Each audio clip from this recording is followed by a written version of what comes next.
Bo, congratulations on staying perfect. I guess, what are the emotions and, I guess, reflections on this fight? Because, we've seen in the past you've been critical of yourself even on quick performances. So to go 3 full rounds, I guess, what are you feeling? I feel great. My shin hurts a little bit. He checked one of my kicks, so that wasn't fun. But, yeah, overall, I judge myself based on my effort, my performance, how I feel like I did personally. And, I was able to take a guy who's a veteran of the sport, dominate him for 15 minutes, shut him out. He really had, he didn't have any big moments in that fight. I feel like I, showcased a lot of development, improvement, really more to myself than anyone else. And so, yeah, very happy with it.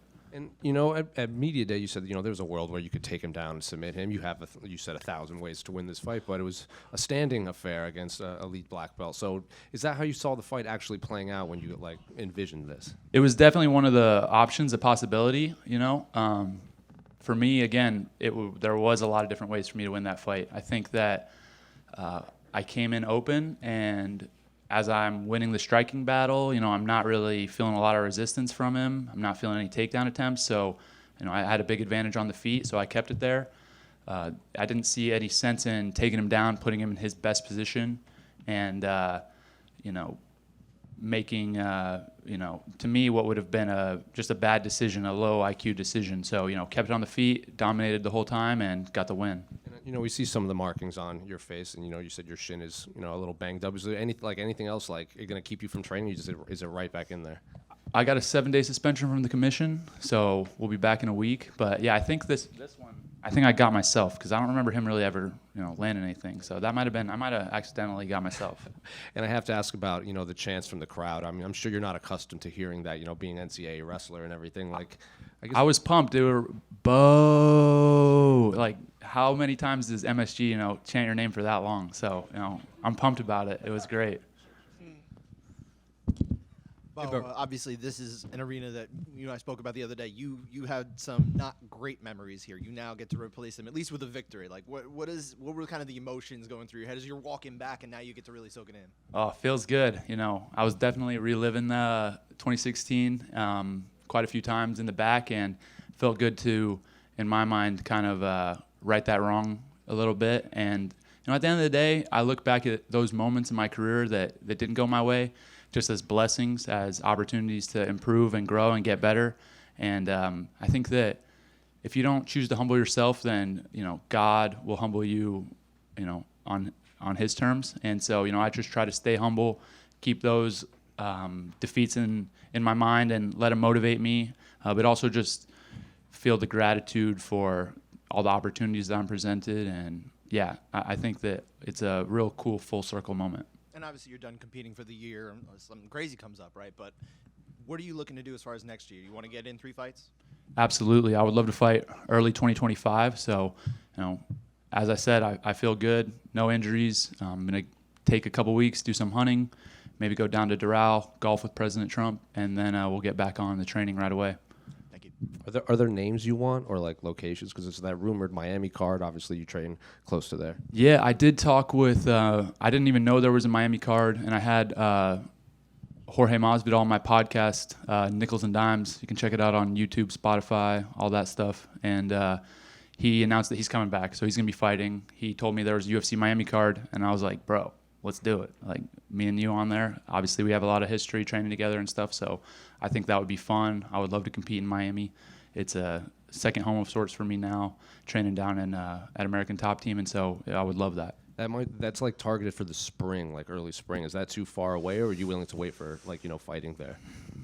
I mean, maybe March, but I would like to fight earlier if I can. So we'll see. If it's in March, then I'll probably be in. But later than that, we'll have to adjust. Bo, right here, right in the middle. So when you come up as fast as you can, obviously you have a big fan base, but there's also people who just hate on you, think you didn't earn the spots. So far in the UFC, you've beaten UFC veterans. They say, oh, he beat cans. He's a can crusher. Now you take a guy like Paul Craig has been ranked, and people are still criticizing your performance. What do you want to say to those people? It's all good. I appreciate you guys as well. I definitely appreciate the people that believe in me a little more. But, if you're got a problem and hating on the way I'm doing things, it's all good. I'm just focused on myself, improving, developing. And I would hope that you maybe listen to a few more interviews, more long-form content of what I'm doing. You can get to know what type of person I am outside of just, what I do in the cage, because that's just a small part of me. It's in no way like the entirety of the person that I am. It's just what I do and what I love and I'm passionate about. But yeah, I mean, I appreciate any type of criticism, feedback, and I think I'm always looking to improve. So if I see some genuine criticism that has a base to it, I would take it to the heart and try to make adjustments. I know you've been outspoken in interviews and stuff, and sometimes people can misinterpret that. Like you said, some people will call you cocky. It's, a lot of times it's self-confidence. I think about the other day, you talking about wrestling Miles Martin here at MSG and talking about the loss. But on the flip side, you don't mention that, yeah, you lost to him, but then you also pinned him to win the national championship and your team title, kind of showing the humble side of you in that. Do you think that is more your character and the people are missing it, or is it just you really are super confident? Well, appreciate you bringing that up. That feels good. But I always try to stay grounded. For me, winning and losing is important, but it's not the most important thing. The most important things to me are my faith, my family, my team, my best friends, and the people that I love. And unfortunately, a lot of times in sports, we're just judged on our performances, on our wins and losses, that type of thing. And people are going to have a lot of opinions. But to those people, I would say, I just think that it's important to, if you're going to watch a fighter, cheer for him, boo him, just give them a chance, get to know them, try to figure out what type of person they are. And yeah, I always just try to treat everybody well, with respect. And at the same time, I have a very, very sincere belief in myself and what I feel like I can accomplish. And if that bothers someone, then no worries. Bo, when you started this thing, did you imagine a world where you would do a fight, go 15 minutes, and not shoot a takedown? Honestly, I don't think I ever imagined that. But it's a really cool thing, and I think it's a great testament to my coaches and my team, all my coaches at American Top Team, Mike Brown, Coach Ton, Coach Barboza, Thiago Alves. These are guys that I'm working with a lot, and Coach Barry Robinson with A Million Styles Boxing. So if I didn't have these people, I don't think that I just wouldn't have the skills and the base that I do right now. And so I'm very fortunate to be around those guys. And I think it's, for me, it's something that I feel a lot of excitement in, because that's, as you mentioned, it's not something that I kind of saw myself doing previously. And now I know I can fight that way if I need to. Is there a weird balance to try to figure out, right? Because we see some of these wrestlers historically through the sport who have come in and they've kind of fallen in love with their hands to a degree, and then maybe things get neglected. So how do you, I guess, figure that out going forward? Well, I'm definitely never going to forget my roots, and I think that I show that with the commitment of my time and continuing to train with Penn State wrestling team. There was a NWCA All-Star Classic tonight as well in State College, where some of the best college wrestlers were competing against one another, and we had a bunch of guys compete. Those are guys I'm training with day in, day out, the best guys in the country, the best guys in the world, and so I'm keeping that wrestling base really strong. I feel like if I wanted to go back into wrestling right now and compete at a world championship level, I could do that. And so it's balancing that with continuing to put time and effort into the striking, the jiu-jitsu, and really it's just my life. I dedicate every single second, all of my energy to being the best fighter I can be. And if I want to go do other things, then my MMA is going to suffer. But I really am just focused on this goal. And so that's how I make the time, and I'm able to manage it all. And speaking of wrestling, I know you said at Media Day you wanted your rematch with John Jones. We saw the videos come out like right after that. What do you think? Are you guys 1-1 now? Or? I think we're 1-1. We're going to have to run it back again. I don't know if he called anybody out after this fight, or if he said he's going to, go again. But if he's retired, then maybe we'll do a wrestling match on Fight Pass. And settle it. He said he's sticking around. Let's go. I love it. Just to go. Get me on every John Jones card forever. It's great. Hey, Bo, during your fight, Chris Weidman, who had his fight unfortunately get canceled tonight, tweeted out that he would beat all you guys. Is that of any interest, fighting Chris? No, I love Chris. He's awesome. And he's a great competitor. I was super bummed that, he didn't get this fight. Just it's in his home state, and I know the weight cut is not fun. So, yeah, wish him nothing but the best. He's a guy I would love to train with. I would love to get in there, get some sparring rounds. I'm sure I could learn a lot from him. Bo, congrats. How realistic is it for the UFC to go to State College someday? Super realistic, let's do it. Let's do State College, Bryce Jordan Center. The way I see it happening that I think would be the coolest is if we have a, Penn State versus Iowa, Penn State, Ohio State match on Friday, run it right back the next day, Saturday, with the UFC, and I guarantee you I myself will sell out 17,000 tickets. I don't even need an undercard anybody else. So, I'll do. That's the type of pull in State College that I have, and yeah, it would be incredible. Bo, your mother was actually a former amateur boxer. I'm wondering, does she encourage you more to strike, or does she like when you wrestle in the fights? Yeah, I'll just clear the air because sometimes things get misconstrued. First off, my mom is like the toughest lady I know. If she was 20 years younger, she'd have been in the UFC, she'd have been champion for sure. But she started boxing at like 40 and won a bunch of amateur fights, was very tough, but, not like boxed her whole life, that type of thing. And she might still be able to beat me up. I don't know. So I got to be careful with these words. But, yeah, as far as my mom's opinions on my fighting, she loves it. It's really interesting. Most moms probably, cringe at the sight of their sons or daughters stepping in the cage, and my mom is so here for it, which is great for me. I feel very supported. Were you at your mom's matches? I cornered her for one match. Really? What Yeah. was it like? This was crazy. So I've talked about this earlier this week. So basically the way it went, how my mom got into boxing, they did a charity firefighters versus police boxing match, and there was no female firefighters in the town that we were living in at the time. And so somebody knew her, somebody knew somebody, and they kind of were like, oh, well, she'll do it. Like, my mom will do it. They know, like, and my mom was like, I will do it. Let's go. And so she fought a woman police officer, won the fight, and just started liking it. So then she started training a little bit, took an amateur fight, won, and then they kind of set her up to fight this young girl, like 21-year-old prospect, Golden Gloves champion, like 12-0 amateur record. It was like last fight before she was going to win professional. And we went to this Indian casino. It was me, my 3 little sisters, and my mom. And my mom's in like shorts and like a t-shirt basically. And this girl's warming up with her trunks, and she's got 4 cornermen with the water and the Vaseline and all that. My mom gets in there, the girl's bouncing around, and I'm in her corner, right? I'm 12 years old or something. And so I don't know what to say. And this girl's kind of like nothing happened at first, and then end of the first round, my mom cracks her with her right hand, and she's kind of like, oh, frick. And the coaches start yelling and stuff, and then mom tees off on her a little bit, rounds ends, and then next round comes out, and my mom just is working this chick, just whooping her butt. And actually, they threw in the towel.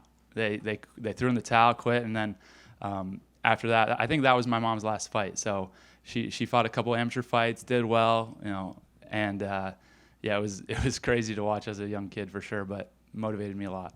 How much did that kind of influence you at all when fighting started to come on the periphery of like maybe what you could do? So for me as a young kid, I always just loved wrestling. It was like wrestling.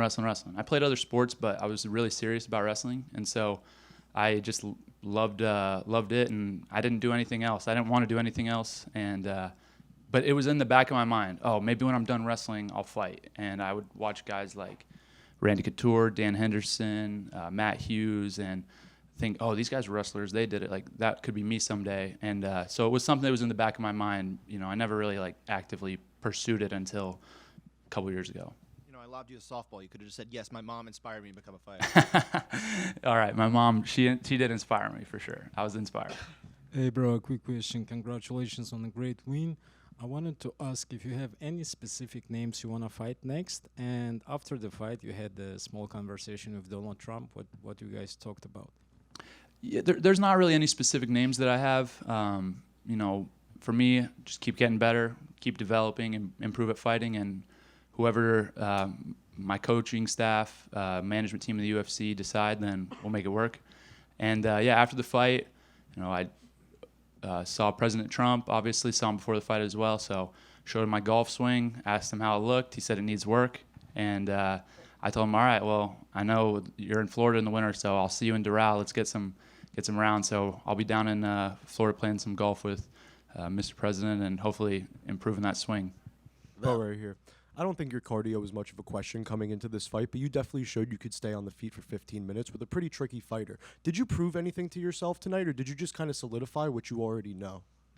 Absolutely prove something to myself. I think every time you step in the cage, you have that opportunity, and you know, I can't even say like how happy I am with that performance. You know, despite reactions from whoever, you know, it doesn't really matter to me. I'm psyched, and I beat a guy, tricky fighter with 18 UFC fights and a ton of experience, and I was able to dominate him, shut him out, and win a decision very easy and barely sweating by the end of it. I could have done another fight, no problem, right after that. Bill, Obviously, you were disappointed that you didn't get that finish, but is it almost better for you that you did go all 15 minutes and kind of just show what you're capable of? Definitely. It's way better for me, my development. I mean, if you look at my cage time, what I had before this, I over doubled it, I'm sure. And so, you know, that's something that you really, for me, I've really almost like cornered myself with this reputation of a guy that just finishes everybody, destroys them, because then that's the expectation that's set. But again, my expectation is compete to the best of my ability at 100% effort. That's it. It's not anything to do with the result. Doesn't matter. Decision, submission, knockout. I'm definitely not disappointed with this result. I was way more disappointed with my last fight, and I subbed the guy. So, you know, this fight for me was perfect, picture perfect. But just in general, like what is it like for you to fight in front of the president? And like, why do you think so many fighters like try to go up to him and talk to him like after fights? He's just the man, you know. Like he just has that crazy aura, and you know, everybody wants to be around him. He's just so charismatic and dynamic. And for me, I'll say the craziest part is it's just becoming normal. It's just becoming like my life, you know. And been able to spend a lot of time with him, which I'm really, really grateful for. Just to I grew up in small town, and to be around somebody like that is just amazing. And so for him to come watch my fight, I was able to see him on his way out as well, talk to him for another second, is just something I'm really, really appreciative of. So you mentioned you want to fight about 3 times in 2025 maybe, which is a big departure from what happened here in 2024. Are there any sort of regrets about maybe not getting as much cage time in 2024, not getting enough fights? How's the motivation suddenly flipped? Is 2 fights to 3 fights that's a big difference? It's a large difference. I guess it's a while between the fights. I guess it's like 30%, right? You know, ish. 33. So, yeah, it's but a decent difference. Yeah, I think for me, I want to fight as much as I can, and with that being said, development takes precedent over the quantity of my fights, right? So, you know, I would rather just continue to get better, improve, and than just get a bunch of fights to get a bunch of fights. And so, you know, my kind of mindset and view of how I want my career to progress, I think is very different and unusual from most fighters and from what the press, the media, the fans see. They're like, all the fighters are, let me get in there, let me bang, bro. Like, I'm about it. I want the #1 guy. And like, I get that mentality, but that's just not me. I'm development first, improve, get better, and that's just the way it's going to be until my career is over. It doesn't matter if I'm 1-0, 6-0, 26-0. It's going to be that mindset. And there's no argument that in cage fights, the actual fights will aid the development more than just the practice? There absolutely is a lot of merit to that, but I think that it's a balance, right? So, you know, there's some guys that get 5 or 6 fights in a year just to get the checks and get the fights. That's not me. I think that there's going to be times in my career where I can fight 3 or 4 times a year. There's going to be times where I fight 2. Maybe there's a time where I don't fight for a whole year. But it just depends on what's best for me and my development, and that's a conversation between me, my coaching staff, and the people that I trust. And so, yeah, I mean, you look at the beginning of my career, and I had 5 fights in 365 days. And now, you know, this year in 2024, I had 2. So, you know, hopefully next year I'm thinking 3 to 4, but we'll see what makes sense from a development perspective.